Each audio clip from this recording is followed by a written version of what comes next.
ɲininkali min kɛ an balimamuso dɔ de do a ko olu ka mɔgɔw kerecɛnw de do ale ka balimamuso dɔ bɛ kerecɛn dɔ ale kɛra silamɛ mais a balimamuso denmuso o fana tun ye kerecɛn dɛ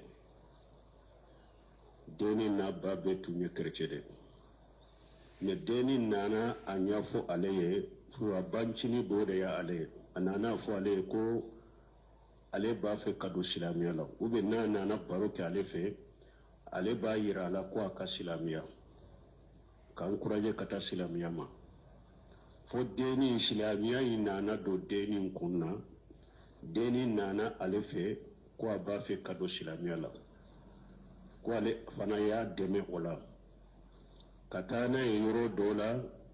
u ka seeri kumaw fɔ a ye a donna silamɛ la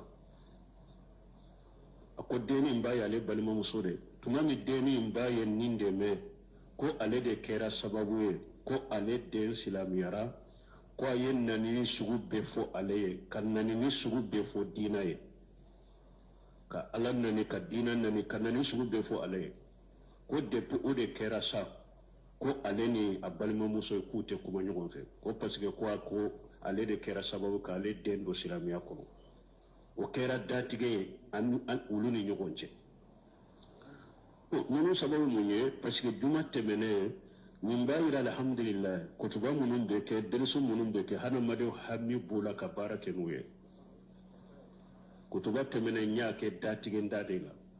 ani sisan misafin ni weleli min yɛrɛ nana ne ma n'a ɲɔgɔnnaw tun bɛ mɔgɔw bolo n'u bɛ solution ɲini u bɛ bɔ a la cogo min u ye minnu kɔnɔna fililen don u t'a la u bɛ bɔda ɲini cogo min a ka ca nin fana ta kɛra o ɲɔgɔnna de a ko datigɛ fɔra bon ko ale na balimamuso min fɔla nin ye u datigɛlen bɛ nin ɲɔgɔn na ni lahala la ko a b'a kɛ cogo di an bɛ min fɔ fɔlɔ datigɛ min an kumana ka o ye silamɛ fila ni ɲɔgɔn cɛ dɛ لا يحل لمسلم أن يهجر أخاه فوق ثلاث ciirin ko te daga silama de balima silama dinya ko dina ko tele dinya ko aka datige ɲɔgɔn ya ka tɛmɛ tile saba kan hadisan na cogoro la man hajara akahu fawqa salas fa mata dagala nar akulu mɔgɔ ya datige I balima silama la ka tɛmɛ tile saba kan ciirin ko ni sara ibe tasuma ko a kolokolo ka ca mais o ye silama de ale fule ka balimamuso min fɔ nin ye kerecɛ de nin ye kafiri de kafiri bada a wajibilen bɛ e ka de I kana kafiri kanu dusukun kɔnɔ I ka ko bɛ I kana kanu dusukun kɔnɔ o de wajibilen bɛ silama kan hali n'o kafiri kɛra balimamuso ye cogo cogo I t'o kanu dusukun kɔnɔ I b'o kɔnɔya de I dusukun kɔnɔ kafiri ala ko qur'ana kɔnɔ ya ayyuhal ladhina amanu la tattakhidhu aba'akum wa ikhwanakum awliya in istahabbu al-kufran ala al-iman wa man yatawallahu minkum fa ulaika hum al-zalimun ala ko mu'minu akana afaw mina ubi abalimu akanu mina ku ka bisinyu ku ka kanu bagaye tanke mu ye kafiriya de kanu liman yaka akanu kanu dusukun kono de ala ko ni mugo yo ke akoye tonyali kala de donc kafiri I fado I balima suru I balima do cogo ni mugo kera kafiri ni wajibilen be silama ka mu'mini ka ko dusukun kono I kana kanu mais bangebaga fula ta ni kafiru tobe bo ɲɔgɔn kɔrɔ yɔrɔ juma I bangebaga fula ala kan kisama n'u kɛra kafiri ye wajibi do ka I kani kanu dusukun kɔnɔ ni diina kanu ye I kanu I k'u kɔ dɛ mais I tɛ se ka yɛrɛ tigɛ ka bɔ olu la olu ka hakɛ bɛ ka I k'olu ladɔn bangebaga fula kafirilama nin différence ni faranfasiya bɛ ni kafiru tɔ ni ɲɔgɔn cɛ wajibi do ka I k'a ko I dusukun kɔnɔ dɛ mais I t'i tigɛ ka bɔ ale la I b'ale ka baaraw k'a ye وإن جاهدك لن تشرك بي ما ليس لك به علم فلا تطيعهما وصاحبهما في الدنيا معروفا ala ko kana farawulu ko ka kafiriya indela kanu dusukun kono ne ka jiya masalha be ku ye o ye bangebaga fulata ye ni min te bange baga fulay ibal masuru to chogo kana kanu akoy dusukun kono iyere tige ka bola fo kata tubi iyere tige ka bola de fo kata tubi an kula ka aya fulo fo awe suratu tawba kono aya furo ala ko la tajidu qawma yu'minuna billahi wal yawmil akhir yuwadduna min hada allah ولو كان هذا الله ورسوله ولو كانوا آباءهم أو أبناءهم أو إخوانهم أو أشيرتهم كتا يلبا أنا كنت مؤمن سيسرو مؤمن مؤمن دلو أنا كنت أسر بدا نابي مغوكرو مؤمن على سوسو كاتشيدين سوسو هل نوتي لمو كرا فاودي هل نو كرو بوندي هل نو كرو بنمودي هل نو كرو كاكابلا مودي وتوكا ندسكون كنو دونكو إيتا tanke eko eka balma muso ko kafiri de do ni wajibilen de eka yere akko idusukun kono ikana kanu atige nyogonya fo kata tubi anye datige min fo a haramu yere fo yesilama fulani nyogon cire men ni nye kafiri de ni wajibile kan nin ka koina akko idusukun kono de ikana kanu itige ka bwala fo kata tubi aha wala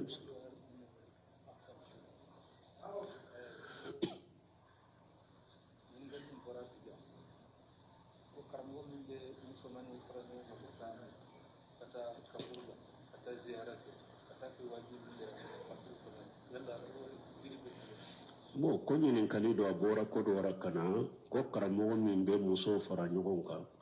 anu kata a musumanu fara ñogon ka nu beta kaburu sowla ko kata jarate ko alibe saya cogoni su cogo fuyo be cogoni ambe ala dirala ka hakki ñumande amni karamo imma aka tuubi kata alama aka sagi kata alama ni Bukhari laje tumanya ye janaja kofo ako babu ija udiyati li janajatu wa hatamala rijal ala anaqihim kunni nye bondaye ni suda ni chewu ya ta ukanna kata kabur sawla ni tara Bukhari fatul bari no Bukhari no sarahuta dole kano ye mun fondena ko mun na Bukhari ko wa hatamala rijal parce que ko Bukhari ni mogo min b'a fɛ ka Bukhari la kala mɔgɔw la i ka don Bukhari ka fiqh n'a ka faamu bɛɛ bɛ bonda n'a cogo de la Bukhari ka fiqh n'a ka faamu bɛɛ bɛ bonda n'a cogo de la laɲini Bukhari ka laɲini mun ye ko muso tɛ su ta ko a bɛ taa kaburuso la muso ka baara tɛ kaburu latali ye kaburu tali o ye cɛw de ka ko ye wa hatamala rijalu ala anaqihim bonda da cogo kure mun ye muso ka taa yɔrɔ tɛ kaburu ye cɛw de taa yɔrɔ ye kaburuso ye olu de bɛ su ta ka taa ye ciden fana ka hadisa nana ummu atiya a ko nuhina an itibali janais ko ciden yan bale an kana tugu su ko ka taa kaburu la ko ciden yan bale an kana tugu su ko ka taa kaburu la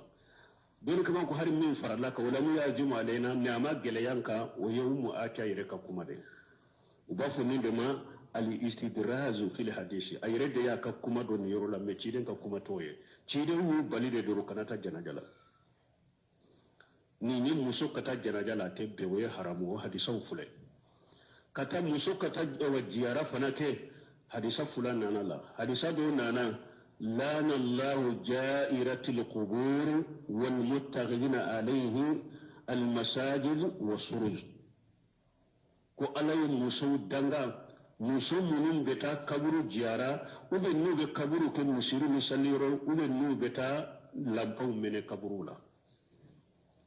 ku dangalendo ja'iratin al-qubur nastugo dola lana allah jawaratil qubur hadi safulu yire lana allah jawaratil qubur wal muttaqina alayhi al-masajid was-suruj hadi safulu na tugure ninya jawarat hadisa fulana lana allah ja'iratil qubur musamman be takaburu jiyara udangalendo udon kemo ka kuma sahle muso te kaburu jiyara o har Sheikh Albani abi don kemo do bolo ka Sheikh Albani ba fo ko ni muso tara kaburu jiyara na ma chaya ko basi tala wakati nu me o te kuma sahle don kemo to maswama munya ale bila na yo o tasirata ko cirin ko jawarati no ko de ko yi shigati mubaliga de ko min ba ke kacaya de nkan nin famu soro abdul muhsin abadi hafizahullah alayhi jinno ya nye sendo lantara siga ka halagala aka jamala ñinin kanu wakati sera doye nin ñinin ka muso kata kaburu jarabe cogodi ako ate daga muso kata kaburu jara few ako hadisan min nana jawarati le kuburu na nana ako shigati mubaligati de ako nisiba de arabi kanna akoro de akana ta few ako abe kuni aya kunu ni ala ko ma rabbuka bi jallami lil abid ako yana mu be shi kafo yana ayan nan bi shigati al mubaligha me shi ka mu be shi kafo ko ala be tonyani ke mi ata chayare nisiba de akoro yana te tonyani ke wala yajlimu rabbuka misqalu jarra una ayan ko ala te mu tonyo miskala jarra hake uma rabbuka bi jallami fanana ako nisiba de shigati mubalighate akoro de donc ala te mugo tonyo few bo ako jawaratu fana nana jairatu nana ako jairatu ndebe jawaratu sarahu na ko jawaratu lanyinite ka chaya de lanyini yede jairatu kuburu de nana ka sarahu okoro yede kanata kaburu jara de pew awa kuma sahalen yedo don ke bawo bolo muso teta kaburu sola muto teta kaburu jara aharamu yara muso kata kaburu jara chimi nyenninke karamugo nyenninke nunun de bu dambe kata doni ni dawama o de ya to ubedi jabiri ko ako munye balawdo dina kono ako dawa kelawo ako sugu kacha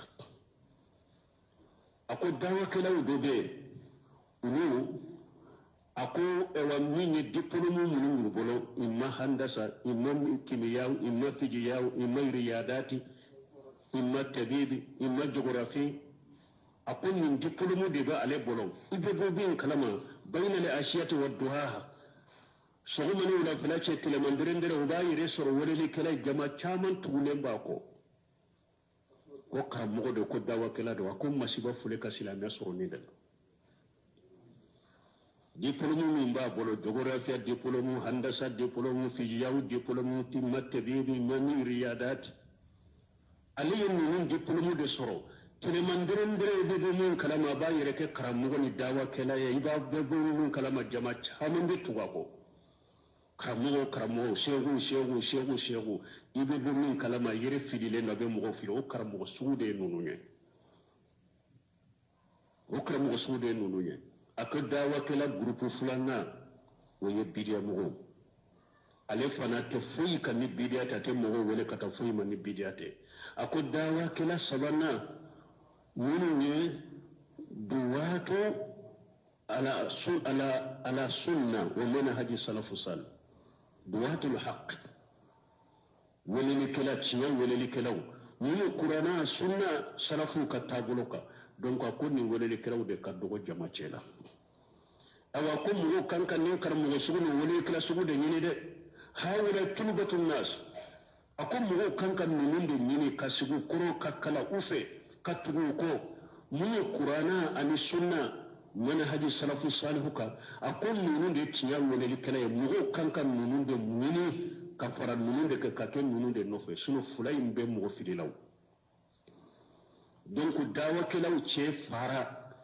o woni kala sugu fulay de la nunun be woni ke kata biriyama ani mi doni tabulo famu tabulo ayi diplôme mu soro uni islamiya sharia doni te fanna yere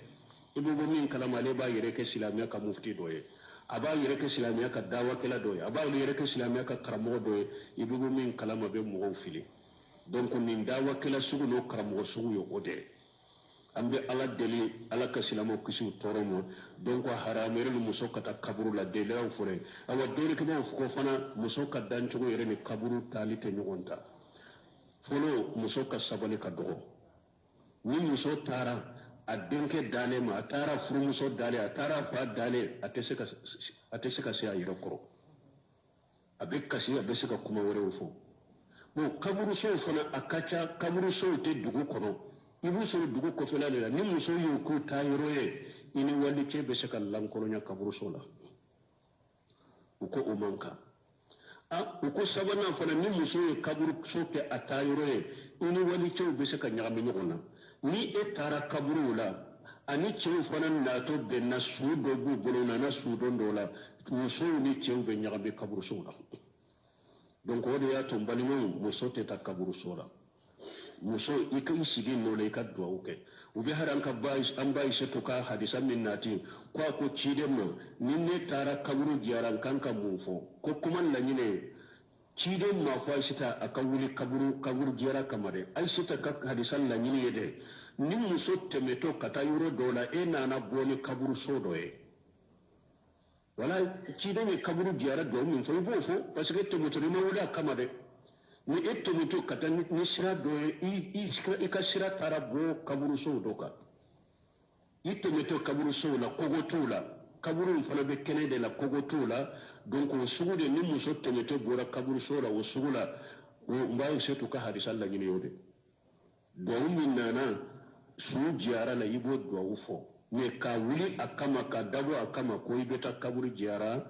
don ke baga sahalin ka kuma lawiye haramu da wote be ce min yin ke ayi haramu ke ka junubu ke aka tubi kata alama aka aladari alaka ya fama jam ko musulmani wali muso fara nyogon ka kenu ibeta ka burusola ko be ta wulu wajo ka su don chogo ke wuru yira ibeta su de do ni beta su don chogo yira lawa la hawla wala quwwata illa billah alaka hakku do mo mas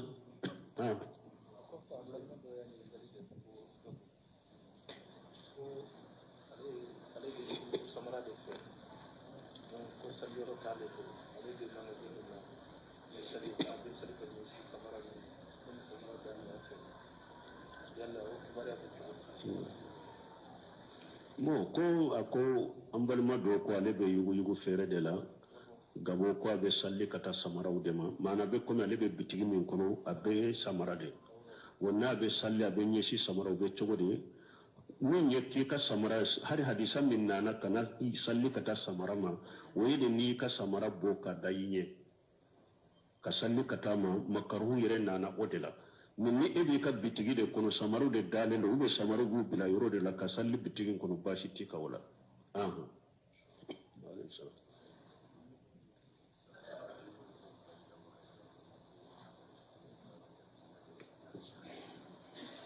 bo ko don ke ba do bolendo ube mo bula ba hadisa kola ubu ba hadisa kola ko delata yoro ye qur'ana de ko te doni ke bagaye doni ke ba ko mo ni e ko sonna qur'ana ko may maso hadisa ko ye kafiri de ale te doni ke bagaye ale qur'aniyun min ko kunu ko qur'ana de dro min be qur'ana ko nambe barake no de min te qur'ana ko no hadisa ko amma dala ye kafiri de e pemada qur'ana yere la de mo bin nin kuma su fa madda har qur'ana yere la qur'ana de ko man yuti rasula faqad atalla qur'ana de ko mo tugura ciden ko tugura ala ko qur'ana de ko mata kum rasul fa guduhu ma nahakum an fantahu ako ciden min da masariya ne dina la ya mina ya bal min ya toye qur'ana de ko ma yanto wana li hawa in huwa illa wahyuha qur'ana de ko ciden te kuma na nin dun wayre ayi kuma fonne ala de ya wahawa ma qur'ana do hadisa da te kuma na nin dun way qur'ana de nunu fo ni e ko ma so hadisa buguma ina da qur'ana yere de la awa ciden yen nunu fo de pitire yere tile ala yen nunu hadisa bla ciden nen ka yufo ako akatile la yushikanna an yati ala rajulin sabi'ani ala rikatihi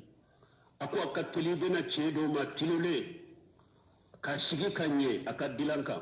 aba abafu bainana wa bainakum kitabullah alaka kitabu banna wuce faman wajadnahu min halal halalnahu wa man wajadnahu min haram haramnahu nan yin min suru qur'ana ko halal ambo halal nan yin min suru qur'ana ko haramu ambo haramu wa ma la fala min nan min suru ko anto mina ci don ko kana mu suru da mu min be shigi kan nin fode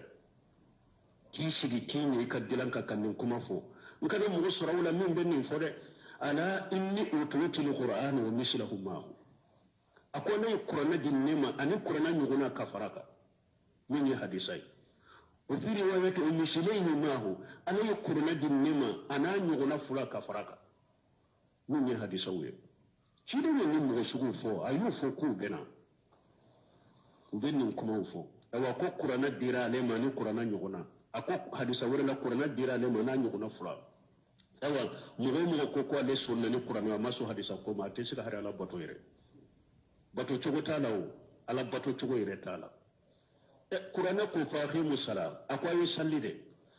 salli fana yinnani arakan nane kurana yo faya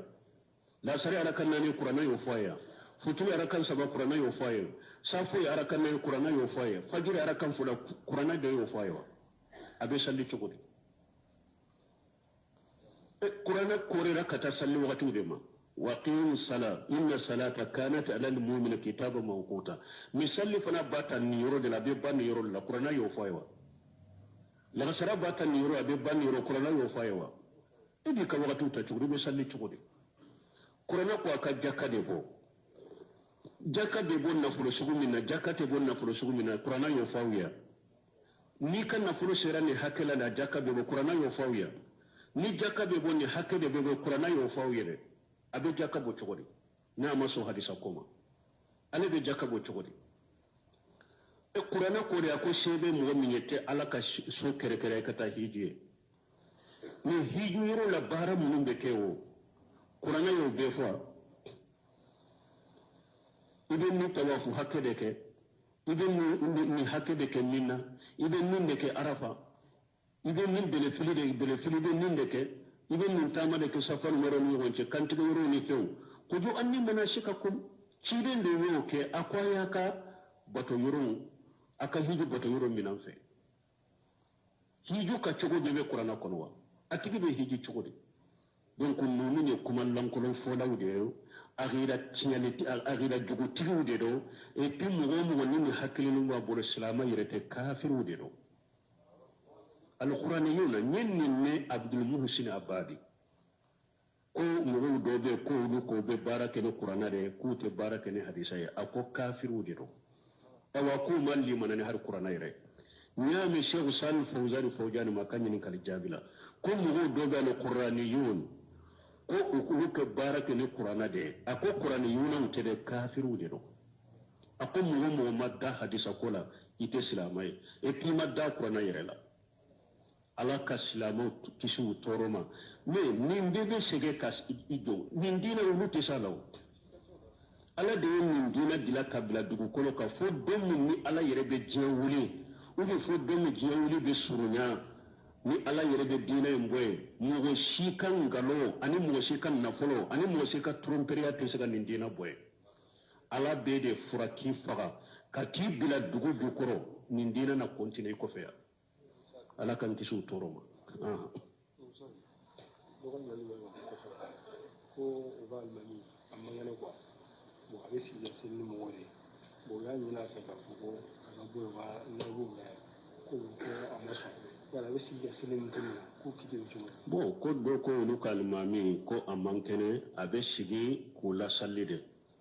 bo ko lu ko tankale mankene o ka fale almami warela amma so be chogodi ambe mi fo ka fonu almamu sugu be soro mogo be desala ko amankena be sigi ka mo la sallaka gele parce que kana ta ko do fo fara mo te minke minna ya surakera don kuma yaira almanu ratibu na be salli kono de dorera do chunnaka asigira ka sallini mo ye ciidon ko ni inna majula li mawdu tamma bihi fa idha salla qa'ima fasallu qiyama wa fasallu qa'ima fa idha salla qa'idan fasallu qu'udan ajma'un ciidon ko mami kerawi aw kala dege na jorat kawla salli ay jokko fi akofa ka salli na sigira ka salli de abbe ka sigi anofe har mu durati awla way almami ratibu ni darura nana la ka to salli kono ubi darura ni nyetile kelen ko de ayasoro don ko ko na nyogona na sigira ka sala be ka sigi ka salli ni darura kera ka da dumalen de ba ka sisa nin to wuli abaka de nin darura in to wuli awa be boye de mo wore ka bilanola min be se ka mo salli a jole ni be jo akofe tayire ni darura balilen nani made wakati kunkuruni kono silamya sariya ko ni sigira kasalu be kasigi kasali mais ni darura dumilen de baka atake ka wuli aka boye de mo wore kana bila nola ka mo na salli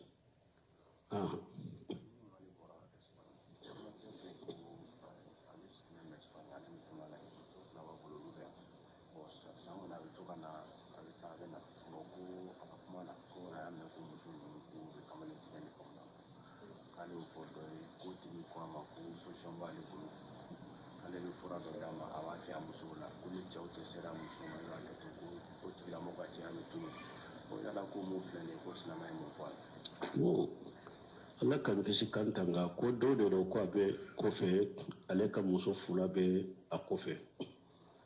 jamana in kono yawa ko jamana in kono ya ko ale ya me ko aka muso be kamalen tigela ko ale yo fo mugo doye ko be fura do di ale ma na ye fura imke aka muso la ko ni min jera no fa ka ce ya be tumu ko be cogodi ni nye dabali de ate daga akan ninke ni nye de ka dabali de ke ciiden ko laysa minna mani sahara aw suhira lahu ciiden ko mugo tando de mugo ni e dabali de ke ube itara mugo fa ye dabali kiye akunte silamai laysa minna mani sahara aw suhira lahu mugo te silamai doye mugo min be mugo dabali de ube ebe ta mugo dabali kala de ka mugo do dabali ye ite islamai ni kide mi fo hadisa ko istani bu sabu al mubihati ako ko wonun fula be ube hada madin ka dina halaki kire halaki jari lagra aya yire kulosuma uko ma hunna ako ashirku billahi wa shihru ako fulan ka fo to minen ko fe dabali donc ambe min faye ninkeli ye haramu yama na yen ninke doro ayet dabali ka yofulan ka foyake ade daga kan ninke